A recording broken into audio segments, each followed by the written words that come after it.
আপনারা সবাই জানেন আফগানিস্তানের বিপক্ষে শেষ যে ম্যাচটা শ্রীলঙ্কা খেলেছে সেই ম্যাচে বেল্লা লেগে শ্রীলঙ্কান ক্রিকেটার তার বাবা আসলে সেই ম্যাচ চলাকালীন সময়ই মারা গিয়েছিলেন এবং ম্যাচ শেষে বেল্লা লেগের বাবা যে মারা গিয়েছেন সেই খবরটা আসলে টিম ম্যানেজার বেল্লা লেগেকে জানাচ্ছিলেন। সেই দৃশ্য আপনারা নিশ্চয়ই দেখেছেন।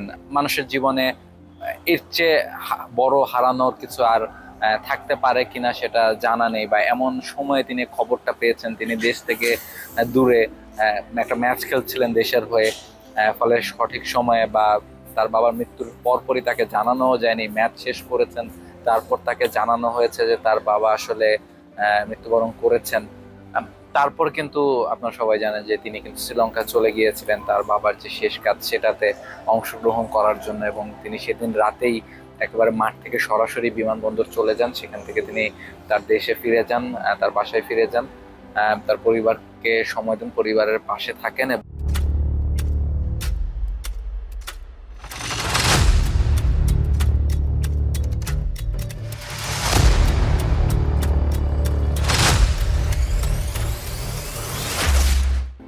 এরপর কিন্তু জাস্ট একদিন, গতকাল দিনটা তিনি তার দেশে তার পরিবারের সঙ্গে ছিলেন, এবং আজকে সকালবেলায় তিনি ন্যাশনাল ডিউটি পালন করতে আরো একবার আম, এখানে সংযুক্ত আরব আমিরাতে দুবাইয়ে চলে এসেছেন। আজকে দুবাই শ্রীলঙ্কার সুপার ফোরের প্রথম ম্যাচ বাংলাদেশের বিপক্ষে, এবং সেই ম্যাচ খেলতে তিনি কিন্তু ঠিকই চলে এসেছেন, সময় ক্ষেপণ করেনি। আজকে সকালবেলায় তিনি ল্যান্ড করেছেন এবং তিনি বাংলাদেশের বিপক্ষে যে ম্যাচটা এই মুহূর্তে শ্রীলঙ্কা খেলছে সেখানকার একাদশেও তিনি আছেন, এবং তিনি ম্যাচটা খেলছেন।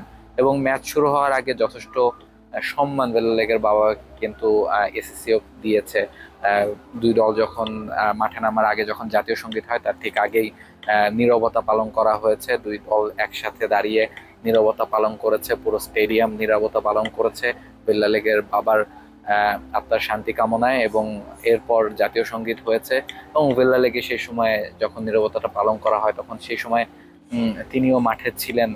তার বাবার স্মৃতিগুলো নিশ্চয়ই মনে করছিলেন, সেটা তার চোখ দেখেই বোঝা যাচ্ছিল। খুব কঠিন তার জন্য আসলে যে পরিস্থিতি থেকে তিনি এসেছেন সেখান থেকে এসে এই ম্যাচটা খেলা যে কোনো মানুষের জন্য আসলে এর চেয়ে কঠিন কাজ বোধহয় পৃথিবীতে খুব কমই আছে। সেই কঠিন কাজটাই আজকে বেল্লা লেগে করছেন ক্রিকেটের জন্য, তার দেশের জন্য গুরুত্বপূর্ণ ম্যাচে তিনি মাঠে নামছেন।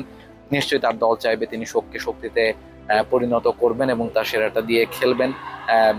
আমরা বাংলাদেশের বিপক্ষেই বেল্লা লেগে খেলছেন, তারপরেও আমরা নিশ্চয়ই চাইবো যে বেল্লা লেগে যেন সেই শক্তিটা পান, যেন মাঠে তিনি তার সেরাটা দিতে পারেন এবং তিনি তার সেরা ক্রিকেটটা খেলতে পারেন।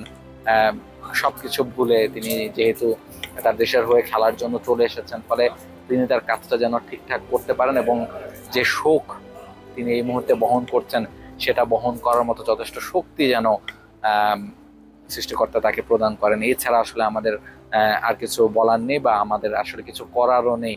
এই শোক বহন করা আসলে খুবই কঠিন, সেই শক্তিটা যেন বেল্লা লেগে পান। দুবাই থেকে রাহুল রায়, T Sports. For more updates, subscribe to our YouTube channel and click on the bell icon. Follow us on Facebook and Instagram. Download T Sports app to enjoy exciting games and highlights. Visit tsports.com.